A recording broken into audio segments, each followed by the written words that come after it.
Hello guys, Chris here, welcome back to another video. In this one, my friends, I'm going to be testing a GeForce GTX 1650, the most popular GPU on Steam in Starfield. This one is the Gigabyte Mini ITX OC model of the card. We are running it with the latest Nvidia drivers, and I'm not manually overclocking it. You can see in Tech Power-Ups GPU-Z all of the GPU specs, and this is the GDDR5 version of the GTX 1650. The GDDR6 will be a little bit faster, and over on the left, we're pairing it with a Ryzen 7 5800X 3D and 32 gigabytes of RAM to avoid CPU bottlenecks. Let's get into it, shall we? Alright, first up, let's go over the settings. I'm setting it to the low settings preset first, just gonna disable motion blur, and this is gonna be it. FSR2 is enabled, sharpening is set to 0%. It doesn't really change your FPS if you set it to a higher value, so I'm actually gonna set it to the best value there is, 69%, and dynamic resolution is also turned on. This makes a difference with the GTX 1650. It didn't make a difference whatsoever with other cards that I tested, higher-end GPUs, but I think it kicks in whenever you are below 30 frames per second, so that's why people thought this was a broken setting that did not do anything, but in fact it actually does. Render resolution scale is set to the 50% value, which is the default for low settings, and you know what, guys? This game is broken beyond belief. I am gonna start counting our FPS. Take a look at that VRAM utilization. As it fills up and up, we got a little bit of a stutter there, so it's starting to swap things into the RAM because VRAM is not enough.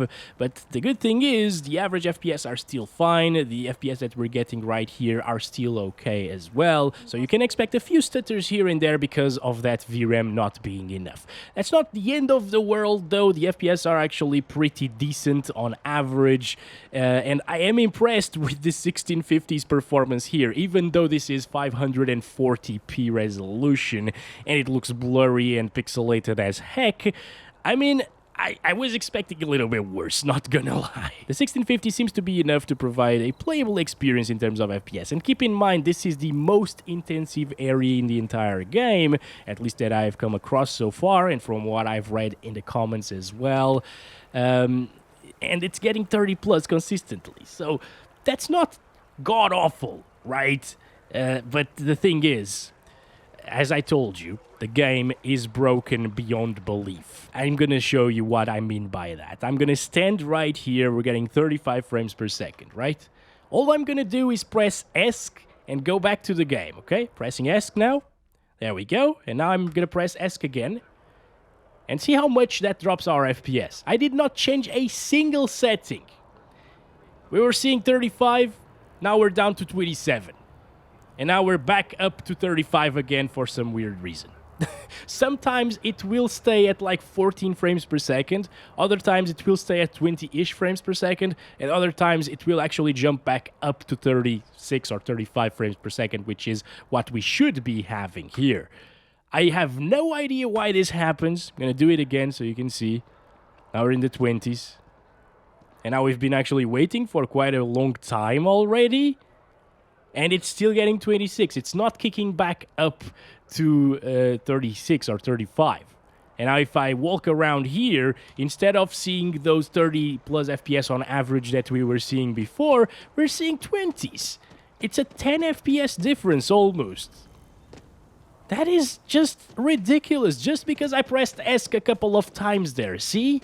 This game is so freaking broken. Now we're back to the 30s, though. It actually smoothed out and applied everything. I guess if you give it enough time, it will go back to the proper performance that it should be getting. But this is so weird, and I didn't really see this happening with, for example, GTX 1066 Gigabyte. I believe this is all due to the VRAM. Something to do with the 4 GB not being enough is killing performance, at least for a few seconds after you go into a menu. That's just ridiculous, guys. Now I'm gonna disable the upscaling so we can run this at native resolution 100% of the time.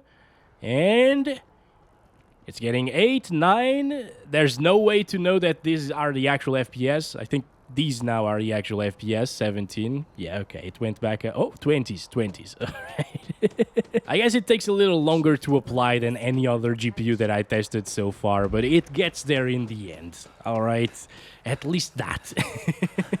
So at native resolution, we're seeing 20s.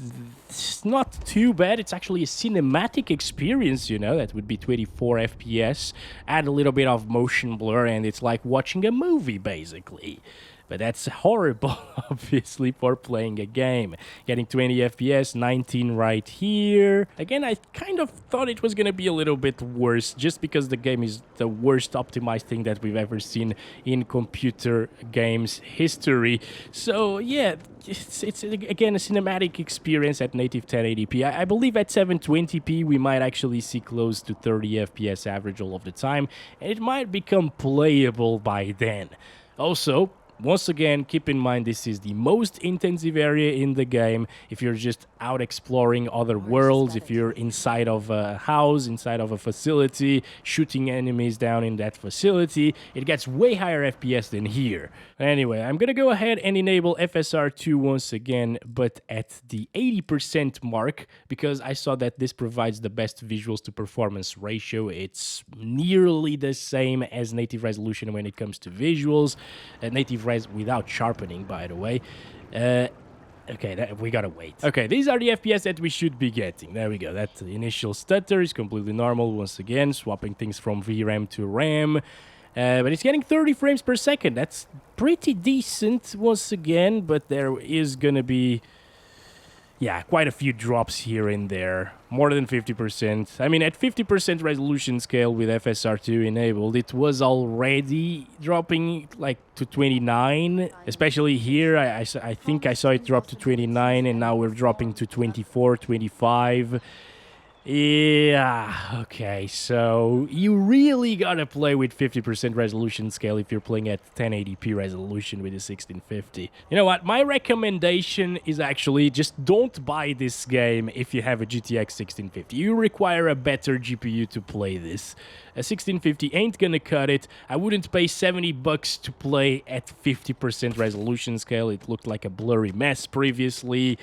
So just avoid this altogether. Why are people running away? Did this guy just die here? What? Like, seriously, what is happening right now? What the hell? I'm sorry, I didn't do anything. Why are you all running away? Lady, can you please talk to me? Hi?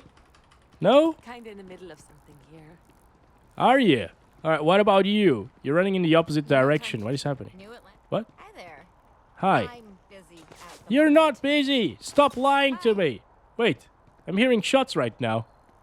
What is happening? Why are you shooting me? I didn't do anything right now. I have just been saying that the game is crap in optimization. You don't need to take it personally. Come on. Anyway, I just disabled the upscaling now. We're gonna play at 720p native resolution. For that, I need to change the resolution in the desktop. Here we go. 1280 by 720 is now applied. Let's go play some Starfield again. 720p native resolution seems to be going a little bit better than 80% of 1080p with FSR2. That's pretty decent. Once again, still not minimum requirements worthy. That's why they recommend a GTX 1070 Ti. That will be a lot faster than this. Okay, still dropping into the mid-20s, 26 right there, 25. So it's just slightly better than what we saw with 80% res, right? Alright, well, that's not that impressive. Once again, I wish we could see a much bigger difference when it comes to the performance between resolutions. You know, we've seen the same thing with higher end cards. It doesn't really change by all that much going from like 1080p to 1440p, and apparently it doesn't really change by all that much going from 1080p to 720 like it does, for example, in Red Dead Redemption 2. You know, a well-optimized title. So let's stop it there. If you don't mind that 30 FPS average experience, this might be okay. 720p native looks pixelated, but not super blurry. I mean, it still looks blurry, but yeah, it's not the end of the world. It looks better than 1080p at 50%. All right, now let's enable FSR2, 69% sharpness, using... Should we do 360p with 50% resolution scale? Yeah, why not? I'm also going to disable dynamic resolution, so it improves FPS by a little bit more. And wow, this time around, because we're not hitting the VRAM limits anymore, like we did at 1080p, it didn't have that problem with dropping performance by half or something like that. It's actually getting the exact performance that it should be getting right out of the menu. That's great. This game clearly has some issues with VRAM handling, especially when you go into menus for some reason. It's pretty weird. But at least now we know for a fact that it's actually down to the VRAM being not enough for the game. So it's getting like 30 plus all of the time, right? That's not completely awful. But once again, if it looked super soft and blurry and pixelated at 1080p 50%, obviously at 720p 50%, it is a complete mess. But it doesn't drop from 30 FPS. You can rest assured it's always going to stay at 30 plus. But I would definitely not do this. Once again, it just looks way too terrible right now for comfort. It might actually hurt your eyes a little bit after playing for a while at this resolution. Maybe not on a really small monitor. If you have like a smartphone display as your computer monitor, you will probably get by using these settings, you know, but yeah, nobody has that. Oh, and I want to see if dynamic resolution will actually make a difference here. It's turned on. We're getting 39 FPS. Let me go ahead and do the ESC thing just to make sure 100%, okay? Yeah, it's getting exactly the same. It's not having an issue now. 38 FPS is what we're getting with dynamic resolution scale on, and turning it off shouldn't do anything. Let's see. Exactly, 38 FPS. So that only kicks in, once again, if you are below 30 frames per second. It's not broken. It just doesn't have a target value that you can adjust. It's always 30 FPS. So I saw a few people complaining about that setting being enabled in my tests with like the 4070 Ti, 3070s and so on.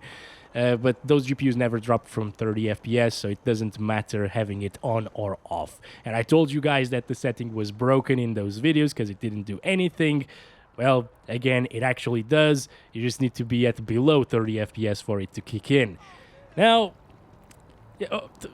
they started running again. What's happening? Guys, please, why all of a sudden? I don't understand. We should do 80% render resolution right now and see if that makes a big difference. Oh yes, the graphics look way better this time around, but it's getting 20 FPS. It shouldn't be getting 20 FPS. Yeah, it took a few seconds to apply this time around, but we're back into the 30s, looking a lot sharper this time around. It's a lot better than 50% resolution scale. It's still not the same as native resolution, unfortunately, guys.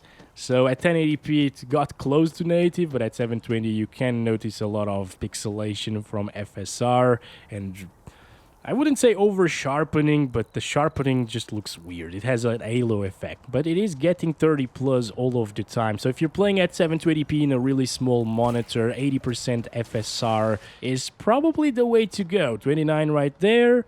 Again, it will drop from 30 from time to time, but only in very intensive areas, so it's not the end of the world. So if you can buy this game for like $5 in the future, 5 years from now, and you're running a GTX 1650, well, I hope by then this game has been fixed, by the way. But if it hadn't been fixed, well, it might be worth checking out. But for $70? No. Save your money. That's been it for this one. Thank you very much for watching. Don't forget to like and subscribe if you haven't already. And if you want to watch more videos like this one, of course, I got a ton of GPUs to test out in this game still. So stay tuned in. And as always, love you all. Bye-bye.